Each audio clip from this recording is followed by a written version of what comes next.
Boa noite a todos, irmãos, graça e paz.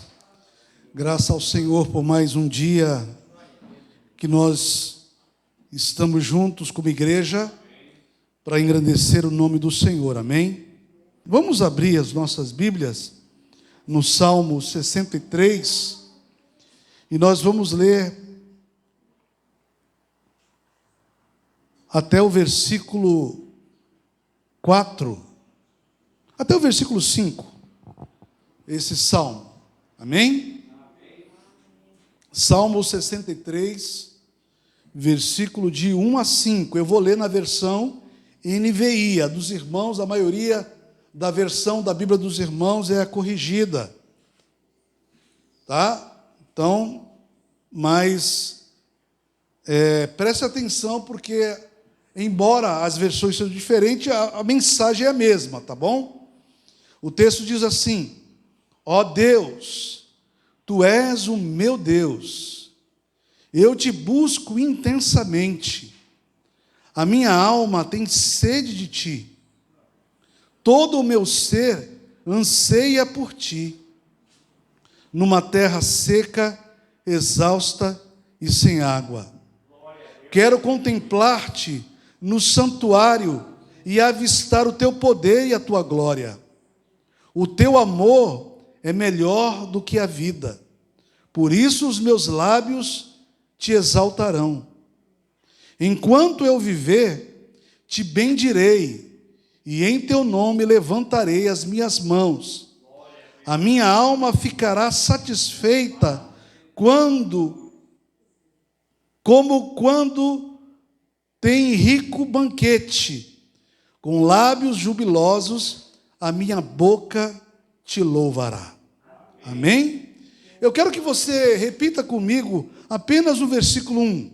Vamos lá? Leia na sua versão mesmo, vamos lá. Ó Deus, Tu és...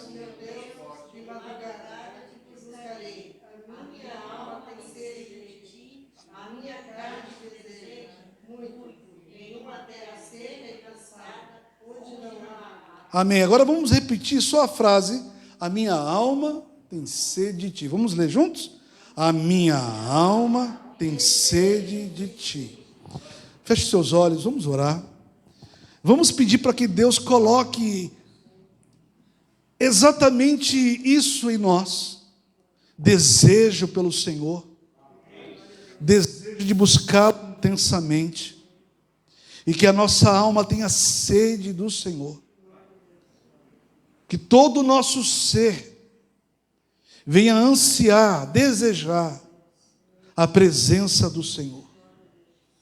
Em qualquer lugar, onde nós estivermos, seja em casa, no trabalho, na escola, na rua, no mercado, na padaria, no salão da igreja, reunido com os irmãos, na hora da alimentação, na hora do sono, na hora de despertar, que nós venhamos desejar a presença do Senhor. Amém? Levante as suas mãos e comece a orar, e desejar isso. Senhor, eu quero ter sede pelo Senhor, eu quero desejar a Tua presença, mais do que qualquer outra coisa, Senhor. Amém? Comece, abre a sua boca, e vamos orar ao Senhor, em nome de Jesus. Ore ao Senhor, ore, fale com o Senhor agora. Engrandeça, deseje a presença do Senhor na sua vida. Bendito seja o nome do Senhor. Bendito é o nome do Senhor. Nós Te desejamos. Nós Te desejamos, Senhor. Queremos, ó Deus, o Senhor mais do que qualquer outra coisa. Ajuda-nos, ó Deus, a todos os dias de nossas vidas, ó Deus, que a nossa mente esteja consciente da Tua presença, e que venhamos cada um de nós desejar o Senhor, em nome de Jesus. Aleluia. Vamos louvar o Senhor com alegria, com louvor, com cânticos, em nome de Jesus, amém?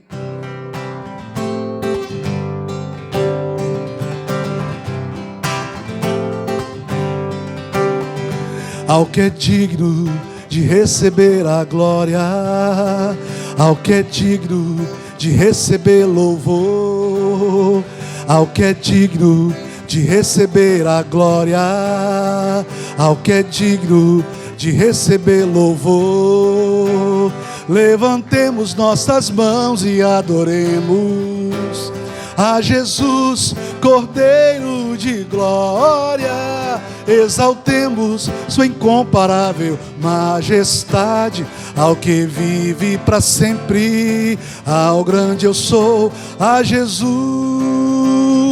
Lá no início, ao que é digno de receber a glória, ao que é digno de receber louvor, ao que é digno de receber a glória, ao que é digno de receber louvor. Levantemos nossas mãos e adoremos a Jesus, Cordeiro de glória. Exaltemos sua incomparável majestade, ao que vive para sempre, ao grande eu sou, a Jesus. Levantemos nossas mãos, levantemos nossas mãos e adoremos a Jesus, Cordeiro de glória. Exaltemos sua incomparável majestade, ao que vive para sempre, ao grande eu sou, ao que vive para sempre, ao grande eu sou, ao que vive para sempre, ao grande eu sou, a Jesus, a Jesus. Vamos aplaudir o Senhor, que é digno de todo louvor, que é digno de toda honra e de toda majestade. Amém? Glória ao nome do Senhor. Levante as suas mãos para os céus. Eu sei que esse cântico, ele nos leva a orar e a crer que quando nós estivermos em tribulação, em angústia, nós devemos sempre olhar para aquele que conduz a nossa vida como um capitão conduz um barco. Ele é aquele que está atento às nossas lutas, às nossas dificuldades, os nossos problemas, os nossos conflitos, os nossos medos. Amém? Navega com fé em Jesus. Firma os seus pés em Jesus. Que essa noite a sua fé seja renovada, fortalecida em nome de Jesus. Que a presença do Senhor venha trazer a certeza que, embora nós passemos por tribulações, nós devemos ter bom ânimo, porque Ele venceu o mundo. Ele venceu o mundo. E nós confiamos nele. Ele é aquele que cuida de nós. Amém? Nós vamos cantar um hino muito antigo, um dos mais preciosos que o meu coração gosta de cantar e adorar o Senhor. É um hino, não sei quem conhece esse hino. Eu não sei quem conhece, mas é um dos hinos mais cantados em todas as congregações. E tem uma mensagem muito poderosa do Evangelho. Amém? Vamos cantar.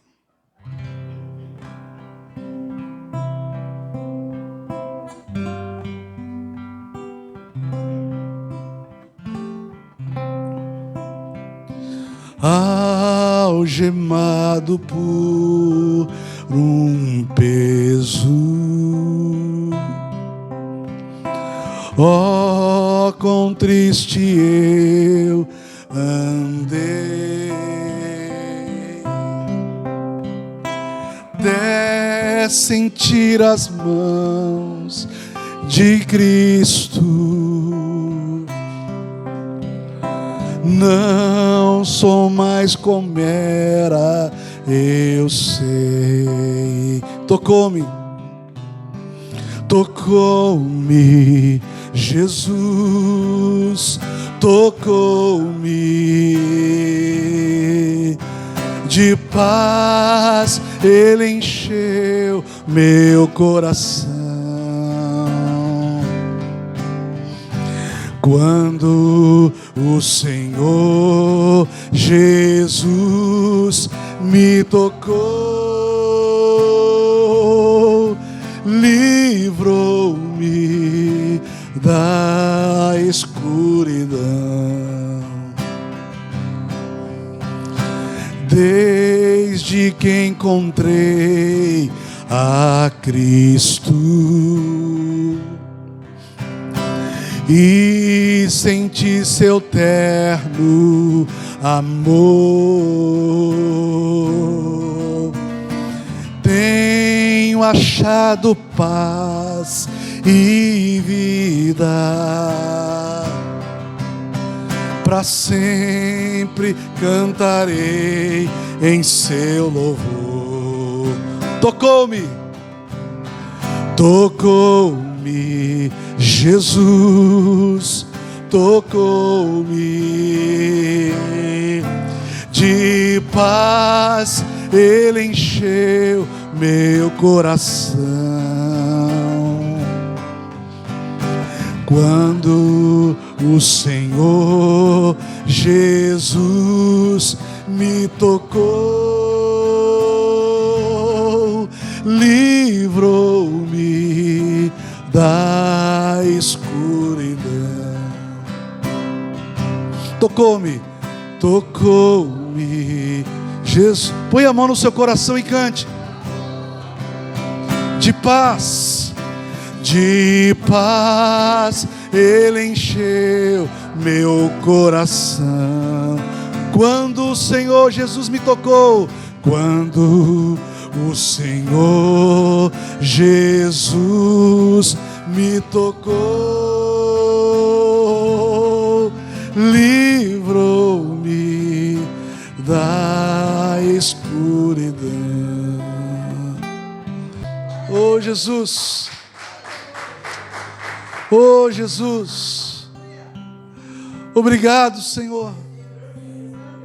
Obrigado, Senhor, porque quando eu estava em trevas, perdido, sem rumo na vida, vazio completamente,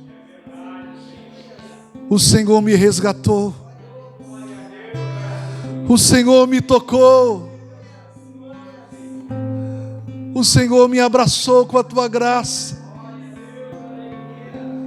E toda aquela culpa, todo aquele medo, todo o pavor das trevas foi-se embora, Senhor, porque o Senhor me tocou.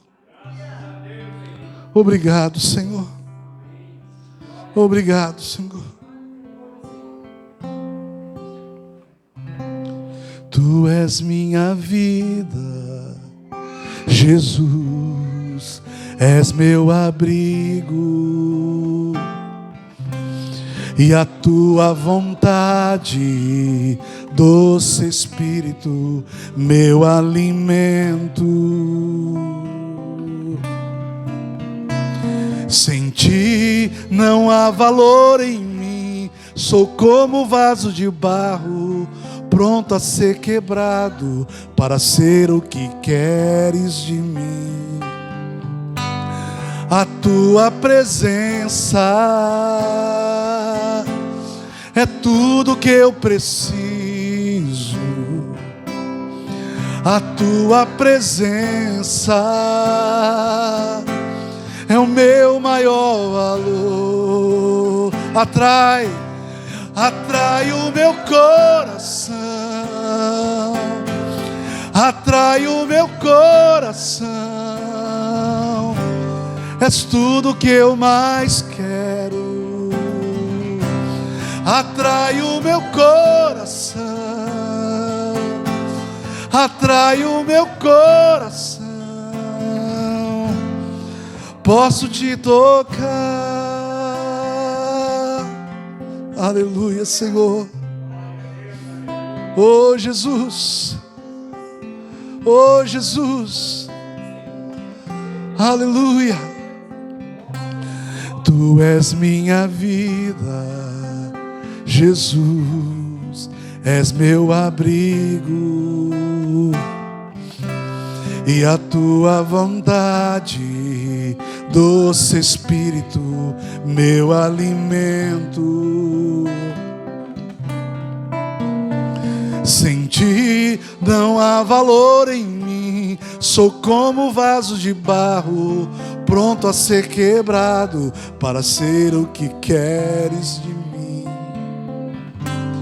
A tua é tudo que eu preciso, a tua presença é o meu maior valor, atrai o meu coração, atrai o meu coração, és tudo que eu preciso, atrai o meu coração, atrai o meu coração. Posso te tocar? Posso te tocar? Atrai, atrai o meu coração, atrai o meu coração, és tudo que eu mais quero, atrai o meu coração, atrai o meu coração. Posso te tocar, oh Jesus, oh Jesus, que o nosso coração seja totalmente teu, Senhor. Aleluia.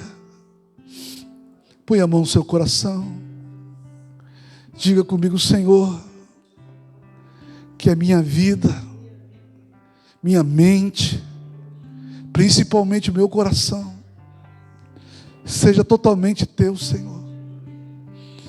Tudo que há em mim, bendiga ao Senhor, bendiga o teu santo nome. A minha alma tem sede de ti, Senhor. Te desejo, Senhor, mais do que tudo, em nome de Jesus. Amém.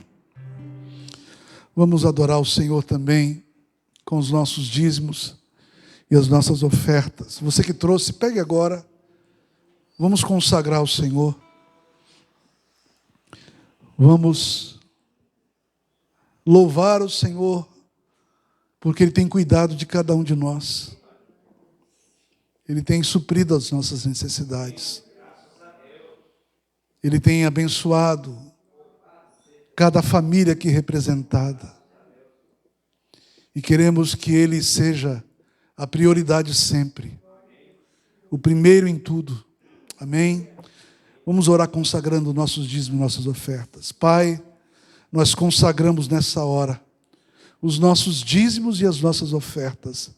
Separamos, ó Deus, em adoração, em louvor, em gratidão ao Senhor, e o nosso coração cheio de generosidade, entrega a Ti, Senhor, aquilo que o Senhor tem nos dado. Nós estamos com gratidão, devolvendo ao Senhor. Em nome de Jesus, ajuda-nos a sermos fiéis, comprometidos com a obra do Senhor, com a casa do Senhor, em nome de Jesus. Amém?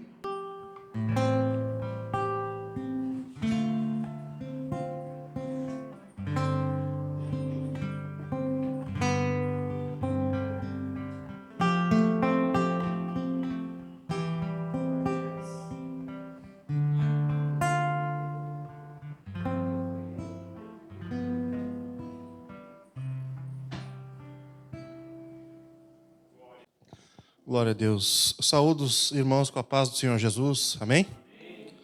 Deus abençoe a todos. Seja bem-vinda, Samara, mais uma vez. A irmã Mara anunciou na reunião passada que vocês estavam com vontade de vir, e nós nos alegramos. Então, seja bem-vinda. Tu e esse gurizão. Amém? Então, irmãos, vamos abrir a palavra do Senhor na carta de Paulo aos Filipenses, capítulo de número 2, e versículo número 2, somente a parte A do versículo, somente o começo do versículo. Filipenses, capítulo 2, e versículo de número 2, a parte A, ou só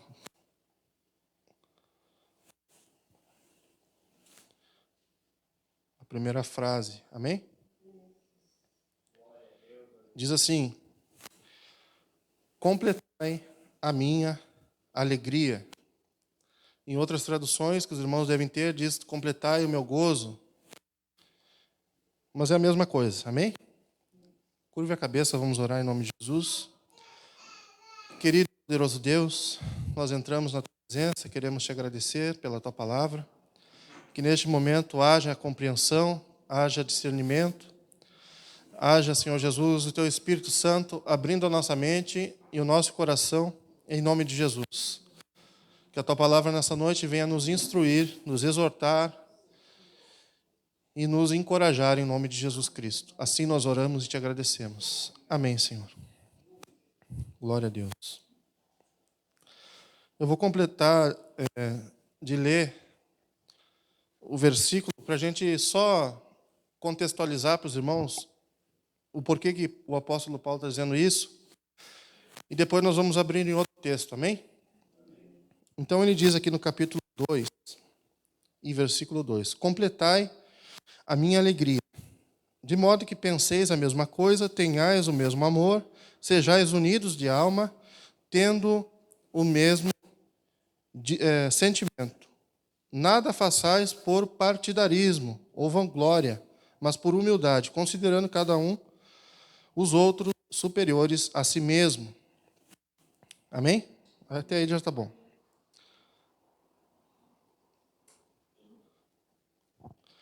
Aqui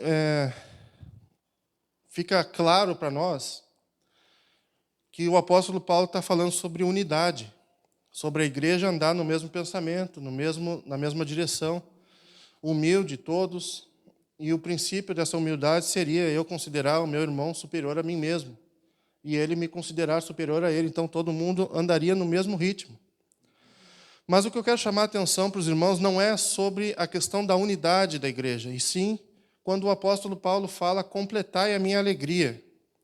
E é uma coisa bastante interessante para nós pensarmos aqui na igreja tessalônica, porque nós estamos propondo para os irmãos realmente andar nessa direção. E a gente pode correr o risco de pensar que o nosso pastor, aquele que está à frente da obra, e até mesmo a sua liderança, não sentem necessidade de alguma coisa, no sentido de igreja. O apóstolo Paulo, ele era um homem realizado em Deus. Ele era um homem completo. Ele viveu experiências extraordinárias que os outros apóstolos não viveram. Ele fez coisas extraordinárias. Deus usou ele para fazer. Mas mesmo assim, além dessa parte de relacionamento com Deus, do seu próprio ministério com Deus, ele tinha a necessidade de que a igreja completasse a alegria dele. Então isso significa, irmãos, que nós, como igreja, como membros, como liderados, temos o dever de completar a alegria do nosso pastor. Olha que coisa interessante. Mas não da maneira errada. Tem gente que acha que completar a alegria do pastor é dar presentes caros, é paparicar, é viver elogiando. Não é nada disso. O apóstolo Paulo está dizendo: completem a minha alegria. e nós vamos ver de que maneira. Abram, por favor, na primeira carta de Paulo aos Tessalonicenses agora.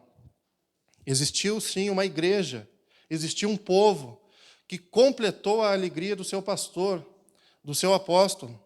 E essa igreja foi os Tessalonicenses. E o apóstolo Paulo, logo na primeira carta, nós, lembrando os irmãos, estudamos aqui incansavelmente a nossa apostila Bem-vindo a Tessalônica, e nós analisamos, capítulo a capítulo, todas as duas cartas do apóstolo Paulo aos Tessalonicenses.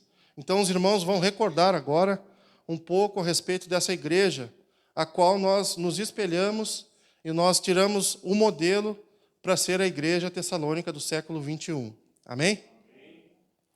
O apóstolo Paulo, logo no primeiro capítulo, então, da carta aos Tessalonicenses, no versículo 2, ele diz o seguinte: damos sempre graças a Deus por vocês, todos, mencionando-vos em nossas orações e sem cessar.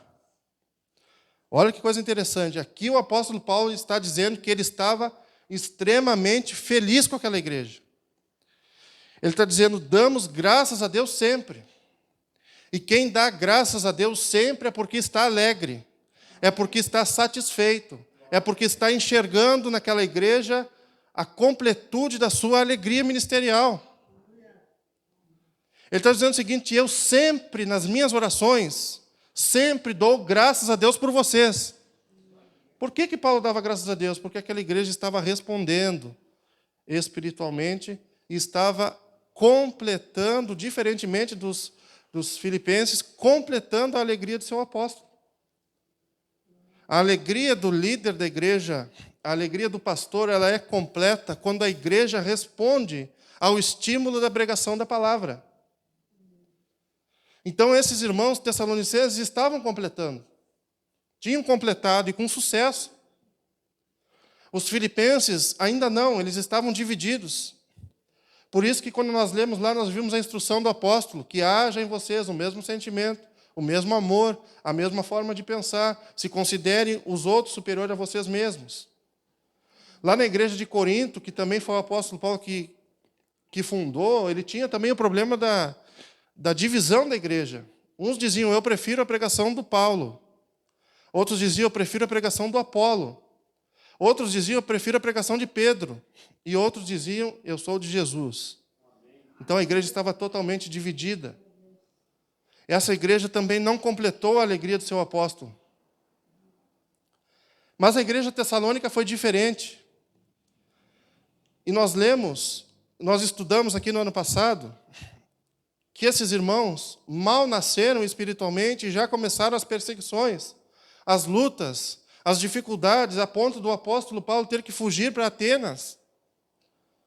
Ele teve que fugir com Silas, seus companheiros missionários. Ele teve que fugir para não ser morto. E essa fuga, esse distanciamento dos irmãos que acabaram de se converter, que acabaram de receber o evangelho nas suas vidas, trouxe uma preocupação para o apóstolo. E ele deixa isso bem claro aqui no capítulo 3 da sua primeira carta, versículo 5, ele diz assim: foi por isso que, já não me sendo possível continuar esperando, mandei indagar o estado da vossa fé, temendo que o tentador vos provasse e se tornasse inútil o nosso trabalho. Versículo 5, capítulo 3. Vocês lembram que o apóstolo Paulo estava fugido, ele não podia entrar mais na cidade de Tessalônica. Então, o que ele faz? Ele manda Timóteo. Ele diz, por favor, Timóteo, a perseguição lá é muito grande. Tem muitas mortes, tem muita perseguição naquela igreja. Mas eu não posso ir pessoalmente, então vai lá e vê como é que estão aqueles irmãos que acabaram de nascer espiritualmente, que acabaram de receber o evangelho. Aquela igreja acabou de ser aberta. E eu estou preocupado, Timóteo, porque Satanás vai fazer de tudo para que eles esmoreçam na fé, para que eles percam o desejo pelo Evangelho, para que eles esfriem espiritualmente. Vai ver o que está acontecendo. Eu tenho medo que o nosso trabalho tão árduo, tão difícil, tenha sido em vão. Então Timóteo se dirige a Tessalônica. E ele chega, retorna a Paulo com notícias maravilhosas, com notícias extraordinárias, com notícias fantásticas a respeito daquelas pessoas que acabaram de receber o Evangelho. E no capítulo 1, Paulo então começa a descrever, por isso ele está alegre. Por isso que logo na primeira carta, no primeiro capítulo, ele já diz assim, olha, damos sempre graças a Deus por vocês todos, mencionando-vos em nossas orações sem cessar. Isso alegra o meu coração. Recordando-nos diante do nosso Deus e Pai, da operosidade da vossa fé, da abnegação do vosso amor e da firmeza da vossa esperança em nosso Senhor Jesus Cristo. De que maneira, então, essa igreja completou com sucesso a alegria ministerial do apóstolo Paulo? De que maneira? Operando com uma fé operosa, atuando com um amor abnegado e tendo uma esperança firme em nosso Senhor Jesus Cristo. Essas três coisas essenciais da fé cristã, essas pessoas conseguiram colocar para fora nas suas vidas, conseguiram externar, conseguiram expor na prática da vida de cada um daqueles crentes, eles conseguiram colocar isso para fora. Por isso o apóstolo Paulo está dizendo assim, eu sempre dou graças a Deus pela vida de cada um de vocês. Isso me alegra, isso completa o meu ministério. Isso faz eu me sentir feliz, porque eu vi que o meu trabalho, o meu labor valeu a pena. Eu não apanhei à toa, eu não passei privações à toa, vocês estão respondendo aos estímulos da fé. Então esses irmãos tiveram uma fé operosa. Irmãos, é o que nós precisamos hoje. Se nós queremos ser a Tessalônica do século 21 com os moldes da igreja tessalônica do primeiro século, nós precisamos ter essa fé operosa. Esses crentes, eles não eram preguiçosos. Vê se tem alguém ali fora querendo entrar aqui para nos matar agora. Não tem. Lá eles tinham. Vê se tem alguém impedindo de nós sair das nossas casas para cultuar ao Senhor. Aqui não tem. Lá eles tinham. Mesmo assim, eles tinham uma fé que operava. Não era uma fé morta. Não era uma fé que simplesmente dizia assim, eu creio em Deus. Simplesmente dizer isso. Não, eles demonstravam através de ações. Essa fé que nascia no coração era aparente nas mãos, era aparente nos pés, porque eles andavam e pregavam. Eles trabalhavam, eles proclamavam o Evangelho. Essa era uma fé que operava, não era uma fé que estava parada, estagnada. Era uma fé operosa. Por isso o apóstolo Paulo está dizendo, eu fico alegre porque a fé de vocês é uma fé que opera. É uma fé que opera. E o amor de vocês é abnegado. Vocês não estão nem aí se vão morrer ou não. Vocês amam as pessoas e vocês amam o Evangelho de Jesus. Então, é essa abnegação que nós precisamos que o Senhor coloque no nosso coração hoje. E que não importa se vão gostar ou não do que eu vou falar. Meu amor pelo Evangelho tem que produzir isso. Tem que produzir essa abnegação. Eu tenho que trabalhar para o Senhor sem esperar nada em troca, nenhuma recompensa.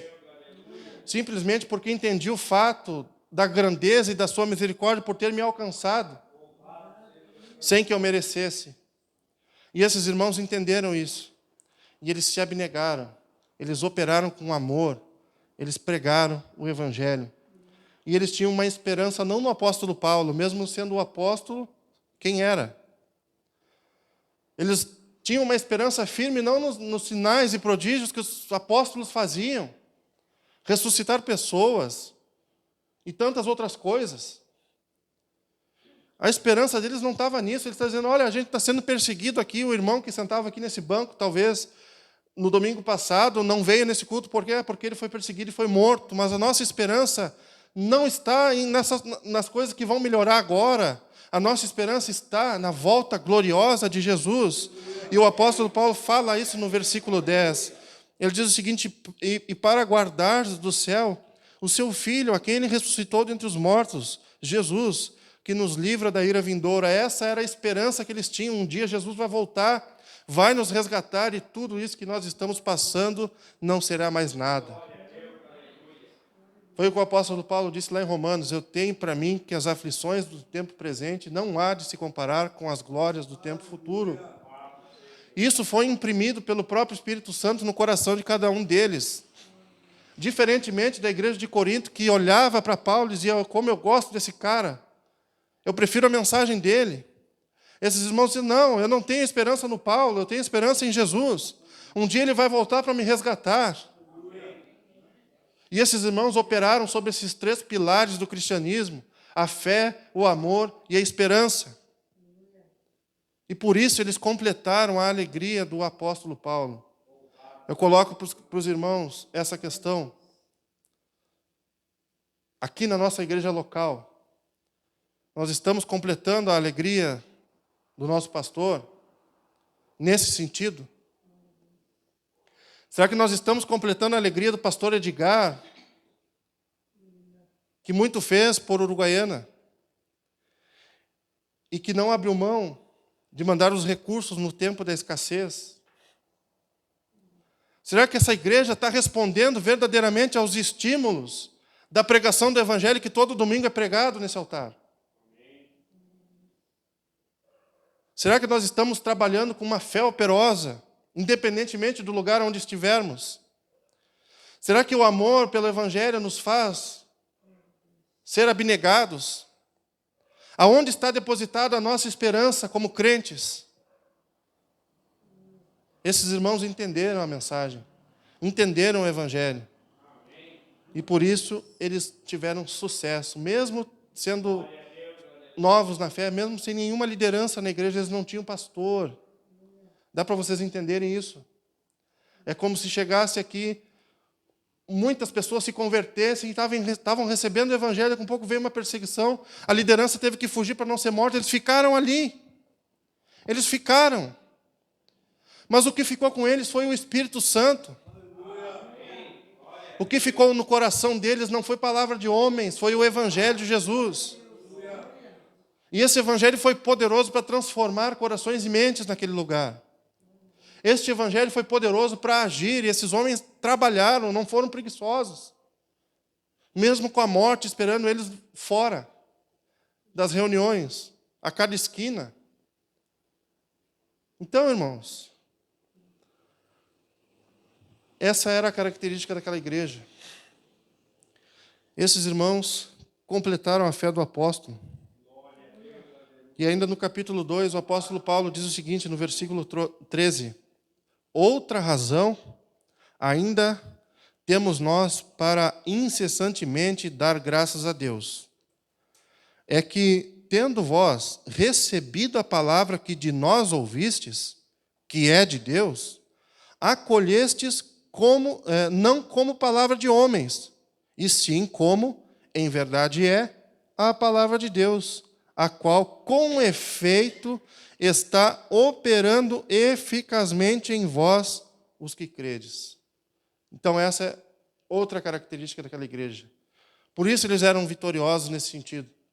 Porque eles pegaram isso aqui, disseram isso aqui que eles nos anunciaram, não vem na cabeça deles. Isso não veio do coração deles. Isso veio do alto. Isso é palavra de Deus. O Espírito de Deus testificou no coração daqueles homens que as palavras que foram entregues a eles não eram filosofias da época. Não era coisa de grandes pensadores. Não era qualquer outra coisa, mas sim era a palavra do Deus vivo, que estava operando, e operando o quê? Eficazmente, com eficácia, no meio daqueles que creram. Por isso esses irmãos eram vitoriosos. Por isso eles venceram em meio a tanta perseguição, tantas lutas, tantas dificuldades eles venceram. E mais, o apóstolo diz o seguinte no capítulo 1, versículos 7 e 8. De sorte que vos tornastes o modelo para todos os crentes na Macedônia e na Acaia. Olha que coisa interessante. Eles se tornaram modelos ideais de crentes. Porque davam dízimos altos, porque tinham cantores famosos, porque tinham excelentes pregadores, aqueles que faziam o fogo descer. Não. Porque receberam a palavra como de fato era a palavra de Deus. Porque tinham uma fé operosa, porque tinham um amor abnegado e porque tinham uma esperança firme no nosso Senhor Jesus Cristo. Por isso, e por esses motivos, eles se tornaram a igreja modelo. Se alguém queria saber como uma igreja devia funcionar, eles olhavam para os Tessalonicenses.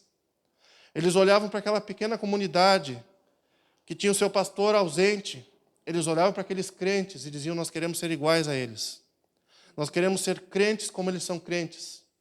Nós queremos ser cristãos como eles são cristãos. Nós queremos ser verdadeiros como eles são verdadeiros. Tornaram modelos para toda a Macedônia e Acaia. Porque de vós repercutiu a palavra do Senhor não só na Macedônia, eles estavam pregando o Evangelho,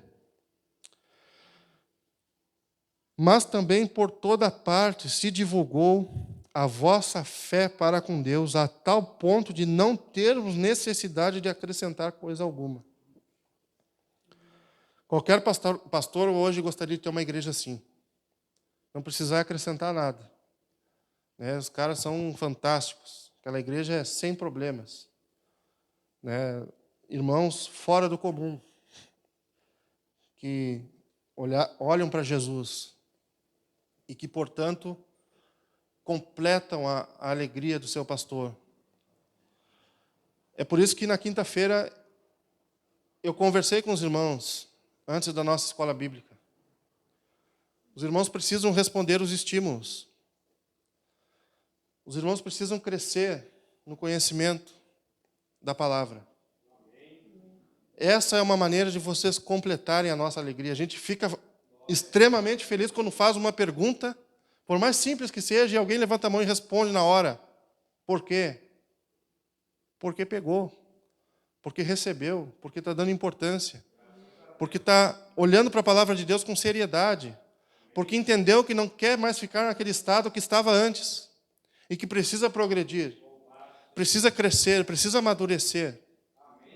Então, por isso a gente fala aos irmãos, e eu trago essa palavra nessa noite: completai a minha alegria. Dessa forma, irmãos. Dessa forma. O apóstolo Paulo ficou preocupado. Será que Satanás não conseguiu vencer aqueles irmãos? Eu saí tão depressa. Saí correndo, precisei me ausentar para salvar a minha vida, a vida de Timóteo, a vida do Silas. Como será que eles estão? E teve as melhores notícias. Eu vou dizer algo que não está na Escritura. Da minha parte, eu acredito que ele nem dormiu naquela noite. Ele nem deve ter dormido. A alegria. Por isso ele disse: eu dou graças a Deus a você sem cessar. Vocês não têm ideia de como eu estou feliz por vocês estarem respondendo ao Evangelho. Estarem respondendo ao meu trabalho árduo. Então, irmãos, essa é a nossa incumbência hoje. Nos tornarmos tessalônicos, modelos, embora seres humanos e falhos, mas nesse sentido aqui, como eles eram, modelos de trabalho, de fé, de abnegação, mesmo com a nossa pequena força, mesmo com a nossa pequena quantidade de pessoas, mas um modelo de igreja. Amém? Vamos ficar em pé em nome de Jesus. Curve a cabeça, vamos orar.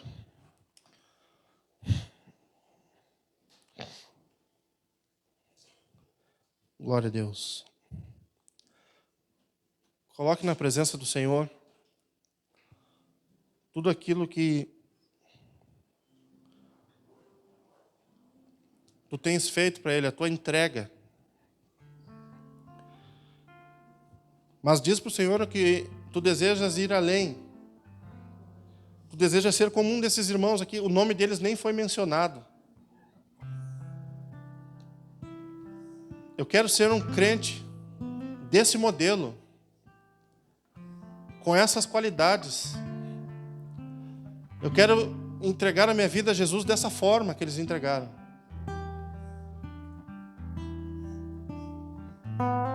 Eu quero que o Senhor veja em mim os frutos de uma fé que opera, não de uma fé religiosa, que simplesmente diz crer, mas que não sai para fora, que não vai para os pés, que não vai para as mãos.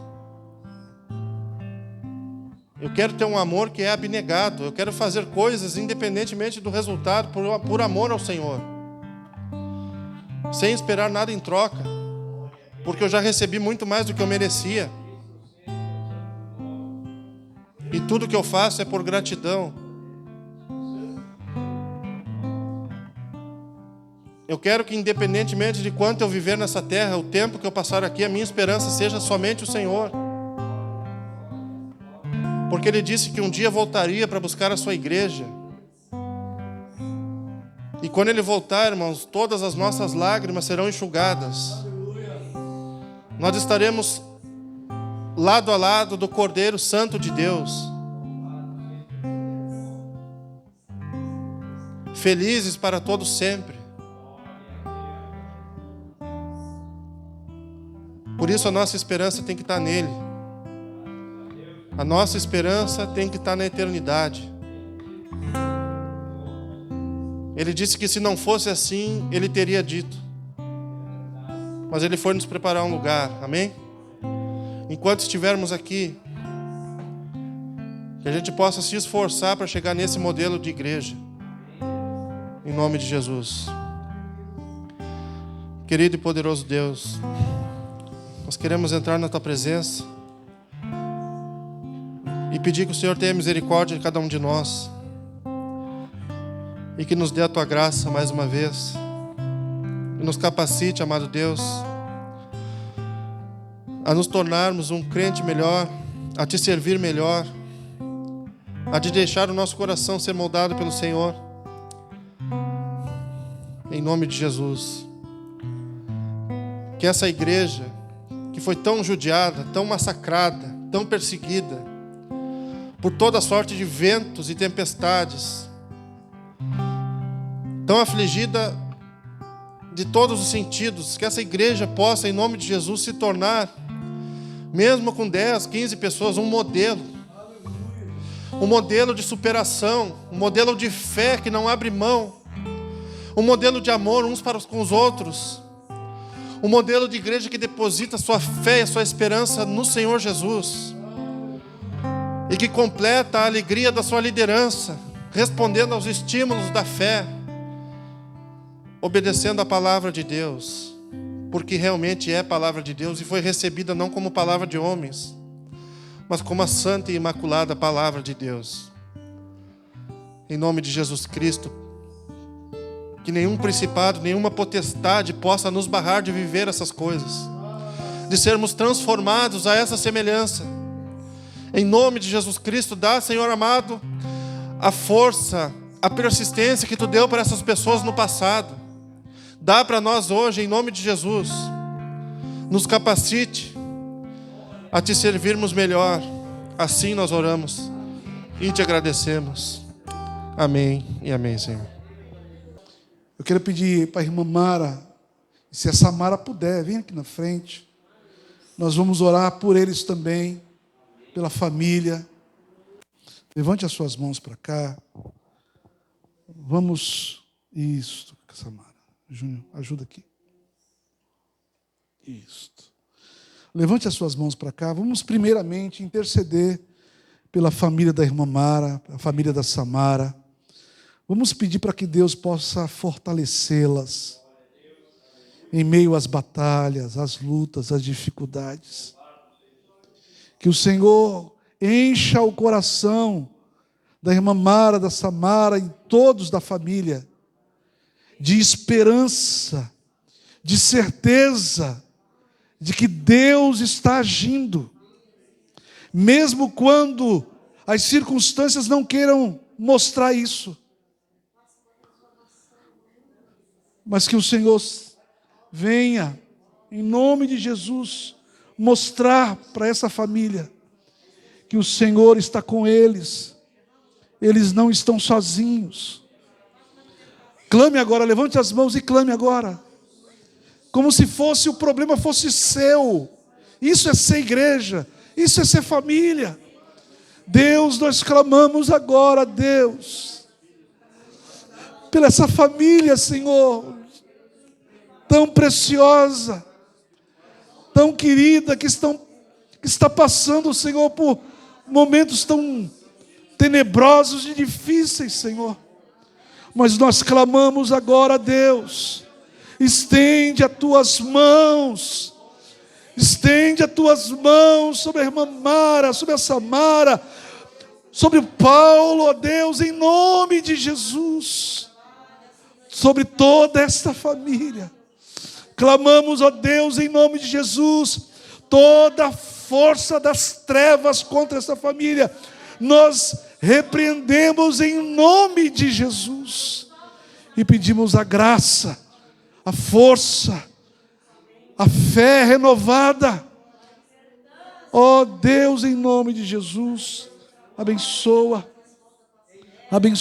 Deus, abençoa, Deus, o trabalho da Samara, o trabalho do seu esposo, abençoa o trabalho da irmã Mara, abençoa as mãos dela, Senhor, faça as tuas filhas prosperar cada vez mais e depender de Ti.